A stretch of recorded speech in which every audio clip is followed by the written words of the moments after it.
Hello, Leo. This is your extended reading. So before I begin with the narrative that I'm seeing unfold here in the extended, I'm actually I'm uh, I'm questioning myself if I should share with you the song that I'm hearing right now, because it's that I think it's a Disney movie song, like a soundtrack from some sort of Disney motion picture, but I'm a little bit shy to sing. I was singing right now because I couldn't hear anything else apart from this song, but it's like, okay, just bear with me. In the jungle, the mighty jungle, the lion sleeps tonight. Okay, I'm not gonna do this with you. So that is the song that I was hearing right now while I was shuffling and the cards were coming, and your message was, becoming much more empowered in you finding that your power comes from when you rest, when you are really rested, like when you it's like when you have this really good night's sleep, and that is when it's almost like that is when your power of manifestation comes back to light. And so what this is talking about, like, it's something that it's almost like unfolding from one day to the next, because it's like you are looking for this perfect place to find your sleep, um what is the word, nook, right? But there is somebody else there, or there is an energetic sticky energy there that you are aware, and that you, the longer you stay there analyzing and figuring out what it is that it's there, it's like they are going to make themselves known, and that's when you also make yourself known, and there is this confrontation to see who's going to be the strongest to take over the territory, right? So there is a little bit of that here, but there is something else. It's talking about how it's almost like talking about like a little bit of where you came from and the reason why you wanted to stay there for the night, because it's like you had to wake up in that place. It's like waking up in that place to like feeling that you have really rested, that you really felt this sense of being recharged by the moon, but also by the rising sun. That is so beautiful. I mean, there is something about like how far you've come, because we have this opening card here with the Nine of Swords. And, being also a swords, right? We have two swords opening your reading, the Four of Swords from the first part, and now the Nine of Swords. And so it's like you have been walking through like this very dense jungle. This is how it's coming through. It's like, although you are the king of the jungle, Leo being the lion, it's like you knew that you had to be always alert, always taking care of the path that you were taking, right? It's like there was not a moment to feel like you could just relax, right? And this is the reason, it's almost like this Nine of Swords is giving me the background for the reason why you were looking for this place to rest, right? With the Four of Swords. So it could have been like a long journey to find this perfect place. That is the reason why I'm saying, like, you weren't going to go anywhere else because you have found a place, even though there could have been like a very sketchy energy there already, or they're ready to wait for you and entrap you in a sense. So here with this Ten of Pentacles, there are two meanings coming from this card. One is like this confrontation, or like this, I'm seeing like this open circle in the middle of the woods, right? And there are two people there, you and this devil slash Queen of Pentacles from the first part that we saw. So in a sense, right, if you were to confront this kind of energy, it's like you would have perhaps a harder time, right? Because it's like two major arcana confronting, and this could come up as a very tight fight or a very hard challenge to fight, because you know, mainly the devil is like a sneaky figure that is working behind your back. So it's like they take advantage of your unawareness, right?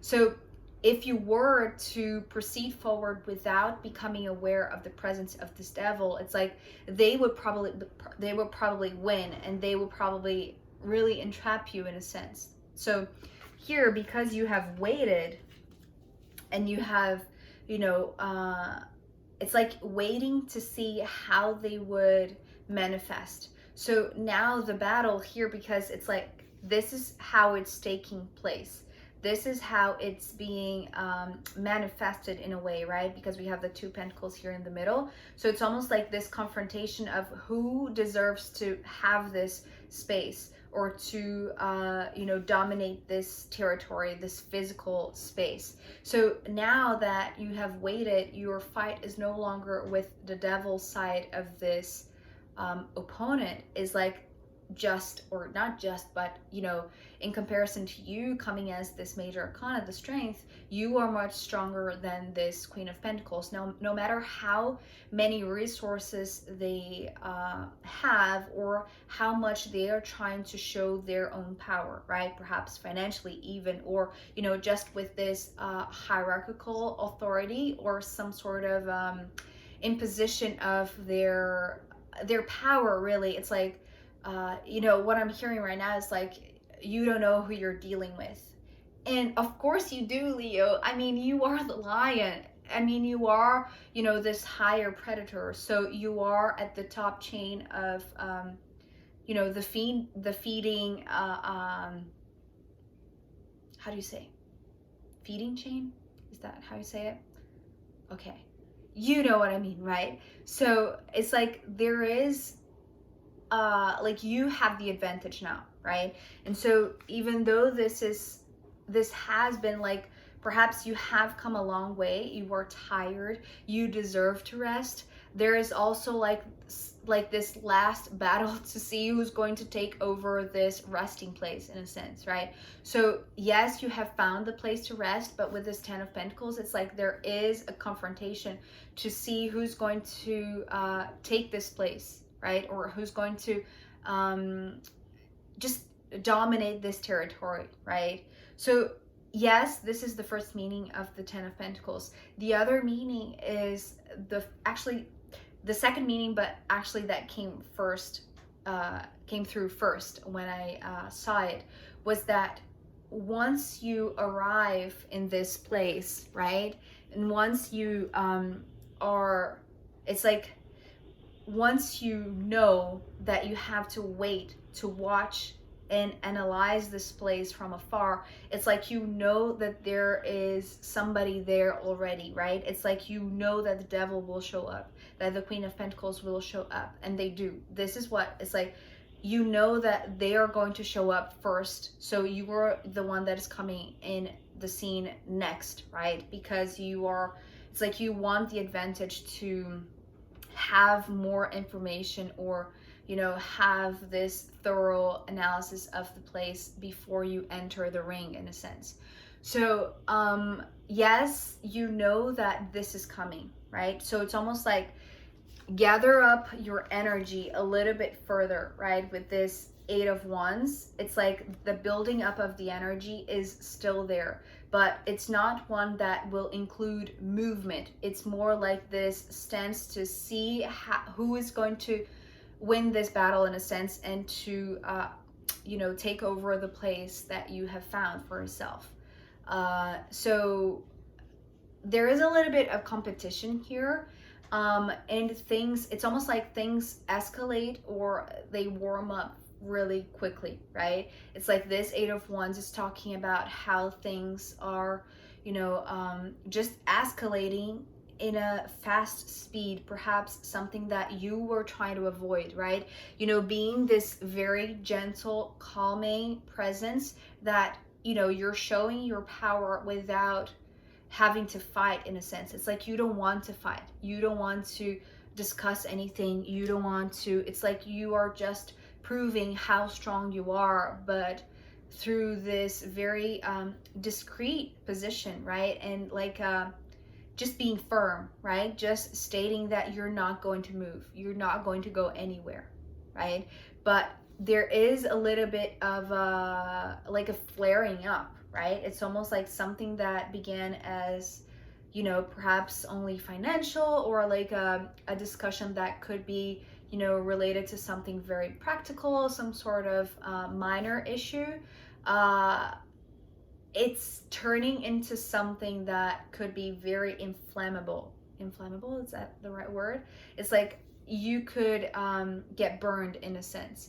But there's, remember, it's almost like there are two layers of this, because you have the advantage of, you know, having previously allowed yourself to just analyze it further instead of jumping into, you know, this confrontation. It's like by waiting and watching, you know, that was the best approach. And then once you step into the ring, or step into this vacant space, or apparent vacant space, it's like, you know, that you have the power to endure this. This is what I just heard. Endure whatever thing can escalate, right? Because it's like it is becoming real, in a sense. And so there is this merging, right? It's almost like because I feel like somehow this devil is like such a sneaky figure, that it's like they know your weaker points, or they know like the points that you are most fragile, right, at. So it's like they do have their own background information that they could use as their advantage.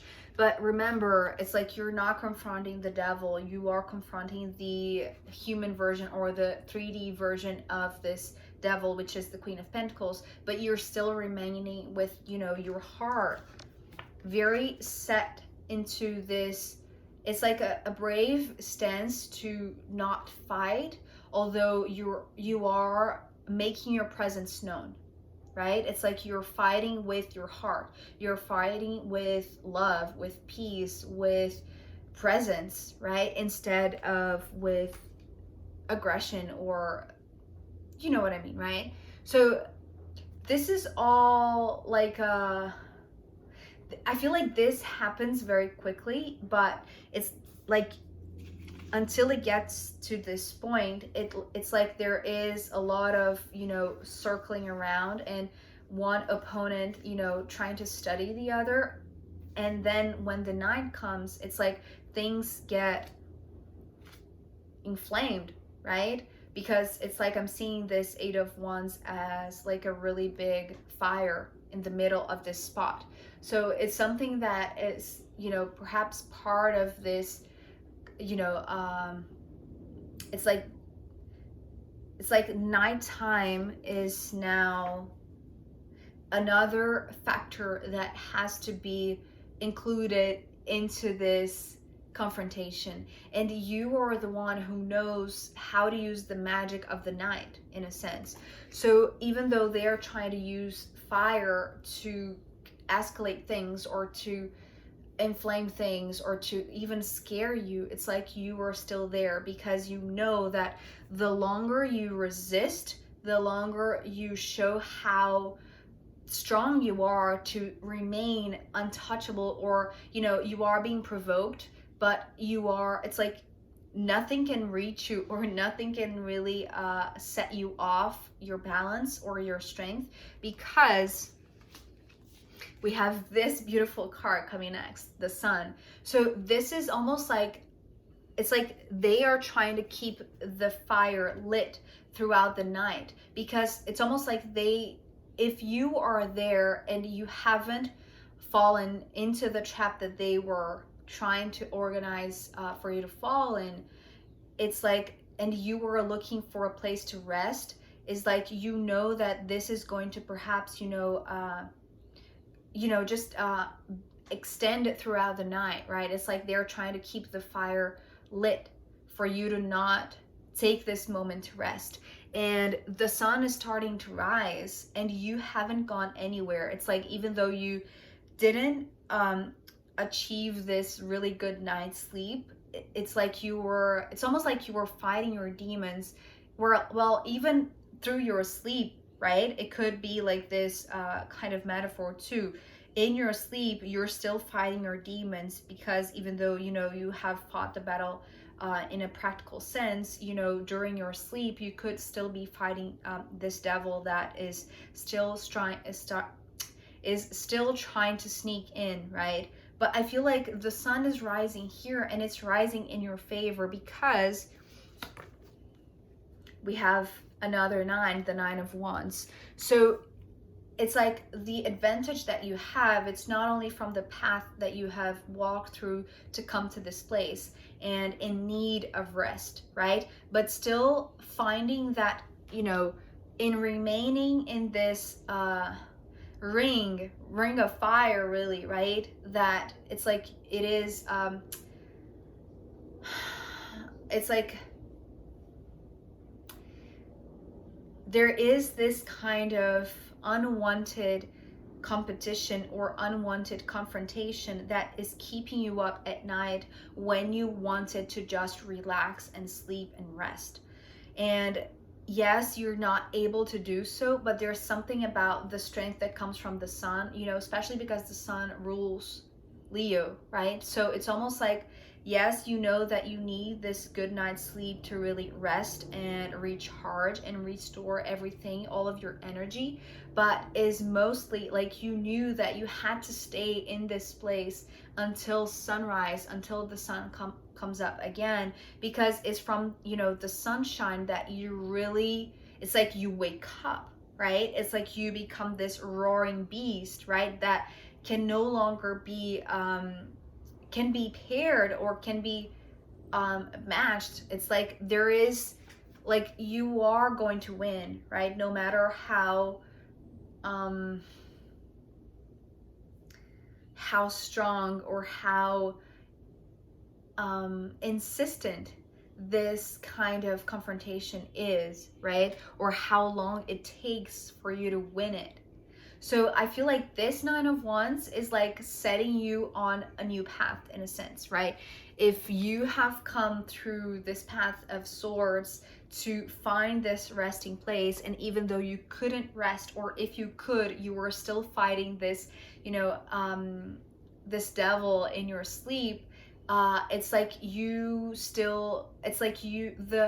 the warmth of the fire was in fact something that brought you like this it's like brought this survival instinct mode into being, in a way that you could remain there without getting weak or without giving up, right? Just because it's like you knew that the bigger source of light, right, would come up eventually, right? So the longer you stayed there, the longer you resisted, no matter how strong they also presented themselves to being, like the Queen of Pentacles and the Devil. It's like you knew that this sun coming up would really, bring this strength to the forefront, or to your highest level, in a way that it would open up this pathway that it's like this place that you found is not a fixed place. It's just like a stopping point for you to rest for the night, right? And then it's like it's almost like there is this path through the woods, right? It's like you have come out of the woods into this open space, and then you could connect to the moon, but also to the sun. And then once again, you were in motion, right? It's like the flowers. Remember, the 9 of Wands to me usually comes with this image of a path of flowers. So it was almost like when the sun rises again and this fight is over, you don't have to battle to stay in this territory no longer. It's like you have done whatever you had to do in that space, and that you have proven how strong you are, how resilient you are, and that you will receive the signal through the beauty of the flowers to show you the next phase or the next leg of the journey that you're supposed to keep on going, right? And this next leg seems to be of co-creation, right? We have 2 threes, 3 of wands and 3 of cups. So, you know, I mean, 2 threes, well, the 3 of cups usually comes as this co-creation of the heart, but because the wand suit came before, right? And it's almost like the flowers are going to signal what is the path for this co-creation to occur. So it has to happen in motion, right? It's like the 3 to me is a very dynamic number. It's a number that it's always in motion, right? It's never stagnant. And I feel like this is what these 2 threes are talking about. It's like there is this sense of it's like you are now ready, recharged and restored with all of your strength, you know, recalibrated from the power of the moon and the power of the sun, to like feel that you are ready to take on this task. In a sense, it's almost like you're being invited, or you're being shown the new path that is talking about bringing something into fruition, right? But this is all energetic, right? The wands and the cups, right? Fire and water. This to me feels very, very, it's like putting like a water pot to boil, in a sense, right? It's something that will unfold over time, but it's something that is, it's like it's in the process of making, right? And I feel like it has to do with this, you know, because we have the Temperance at the bottom of the deck, you know, it's like you are being invited to perhaps, you know, be part of a certain group, right? Because the 3 to me is also like this sense of coming together. It's like this is a co-creation, right? It's not just you creating on yourself. It's like your participation is included in this group, and it's essential that you and these 2 others perhaps, you know, that are coming together. And I'm not seeing like when. It's almost like you will find out. It's like keep following this path of flowers, right? You're going to be led there. And when you find those people, it's like you're going to pour your water or your power into their cups. It's like this is going to be your contribution, in a sense. So Leo, after all of that, let's see what the astrological runes have to add as a final guidance for you.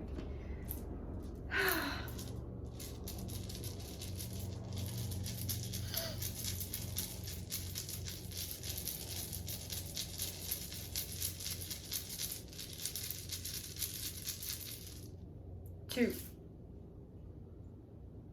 Yeah, again, fire and water.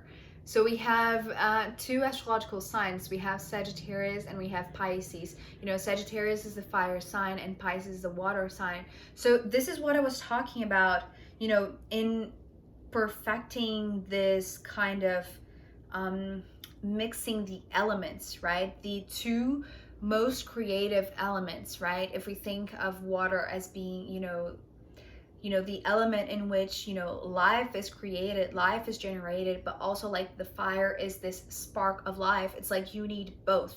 You need these 2 elements to be able to co-create, right? So perhaps you, Leo, are getting together with a Pisces and a Sagittarius, right? Maybe they are the other 2 energies that you are going to co-create with. But, you know, beyond the meaning of the signs themselves, they are talking about the elements. And this is what, you know, also the Temperance is talking about. It's not so much about it's not about the essence of who you are, but the elements that you carry. It's almost like the experience that you have, or the atmosphere that you feel most yourself, right? The elements that highlight your abilities. So this is what is going to be exchanged, in a sense. And this is what is going to allow the co-creation to happen, right? It's like joining fire and water. So you have a great contribution to, you know, give your own fire and receive perhaps, you know, maybe this water from maybe the Pisces energy, who knows? So I hope this was insightful for you, Leo. Thank you so much for being here with me, and I'll see you next time. Okay, bye.